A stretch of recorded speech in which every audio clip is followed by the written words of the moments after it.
Hello বন্ধুরা, আমি সীমা চলে এসেছি তোমাদের সঙ্গে আবারও একটা লং ভিডিও শেয়ার করতে। তো দেখো, এখন বাজে সকাল 6:30। আমি ফুলের সাজি নিয়ে বেরিয়ে পড়েছি ফুল তুলতে আমাদের বাড়ির পাশেই, আমাদের মানে জমিতে, মাঠে। তো পাশে রজনীগন্ধা ফুলের চাষ করা, আর এদিকে সাদা ফুলের গাছ আছে, জবা ফুলের গাছ আছে। তো এই জন্য সকালবেলায় উঠে, আমি অ্যাকচুয়ালি বাড়ির কোনো কাজই আগে করতাম না কখনোই। তো এই কাজ বাজগুলোই আমি করতাম। তো যাই হোক, তো দেখো, আমি ফুল তুলছি। তো আমার কিন্তু ভীষণ ভালো লাগে ফুল তুলতে। তো তোমাদের কাদের কাদের ভালো লাগে একটু জানিও। শুধু ফুল তোলা না, ভগবানের সেবার যে কোনো কাজই আমার খুবই ভালো লাগে। তো মনে হয় সংসার ধর্ম ছেড়ে ওই সেবাতেই রত থাকি, কিন্তু তা করলে তো হবে না। যাই হোক, দেখো আমার মুখের কি অবস্থা তোমরা সবাই দেখতে পাচ্ছ, দিন কি হচ্ছে। কিন্তু কিছুটা নিজে কন্ট্রোল করলে না কিছুটা ঠিক হয়ে যায়, কোনো ডাক্তার বুদ্ধি কোনো কিছুতেই ঠিক হচ্ছে না। যাই হোক, তো আমি ওই আমাদের বাগান থেকে কাঁচা হলুদগুলো তুলে নিয়ে যাচ্ছি বাড়িতে। ওটা সকালবেলায় খালি পেটে একটুখানি করে খাবো, হাফ ইঞ্চি করে। তো বেশ ভালো কাজে দেয়। তো আমি অলরেডি 3 দিন খাওয়া হয়ে গেছে।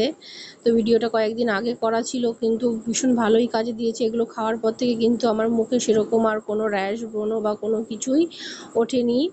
তো যাই হোক, ওটা আমি সম্পূর্ণ নিজে থেকেই মানে বুঝতে পারছিলাম। আগেও কয়েকদিন খেয়েছিলাম যখন জিম করতাম কিছুদিন আগে, তখন ওইভাবে মানে ওই রুটিন অনুযায়ী খাওয়াতে আমার কিন্তু স্কিন খুব ভালো হয়ে গেছিলো।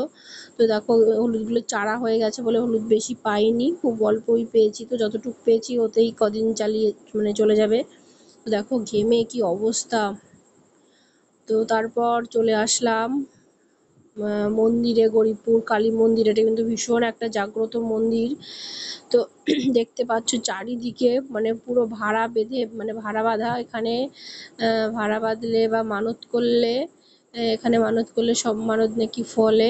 আর এখানকার যে মা আছেন উনি তো পুরো মানে নিজে থেকেই উঠে এসেছেন, কারোর কিন্তু হাতে করে বানানো মূর্তি নয়, এটা নিজে থেকেই উঠে এসেছে, পাথরের মূর্তি।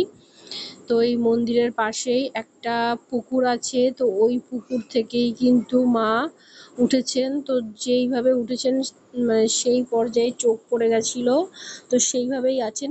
এমনি কালী ঠাকুর যেই রকম, তার থেকে কিন্তু একটু অন্যরকম এখানকার মায়ের মূর্তিটা। তো মূর্তি দেখানো যাবে না, মানা করা আছে, ভিডিও করা যাবে না, ছবি তোলা যাবে না। তো দেখো, এই যে এই পুকুরটা থেকে উঠেছিল। তো আমি একটু চারিদিকটা ঘুরিয়ে দেখাচ্ছি সবাইকে। এখানে কিন্তু ভীষণ ভিড় হয়। আমি তখন গেছিলাম 8টা, 8:30 বাজে, তো তখন সেভাবে লোকজন এসে পড়েনি।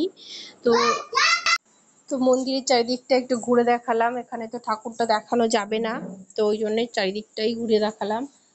তো ওই যে পাশে একটা পাতকুয়ো আছে, এটা অনেক পুরনো পাতকুয়ো।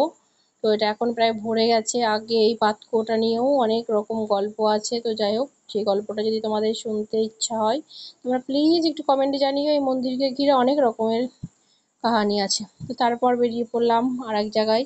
তো সেখানে যেতে যেতে মানে পথে একটা খুব সুন্দর মন্দির পড়েছিল। তো দেখো, জায়গাটার নাম কি আমি ভুলে গেছি। তো আসার পথে মন্দিরটা দর্শন করে এসেছিলাম, কিন্তু ভগবানের দর্শন পাইনি, তখন দরজাটা বন্ধ ছিল। তো যাই হোক, আমি না উন্মাদ পাগলের মতন হয়ে গেছি। কোথায় যাচ্ছি, কি করছি, কি করবো, আমি কিছুই বুঝে উঠতে পারছি না। তো জানি না কোথায় গিয়ে থামবো।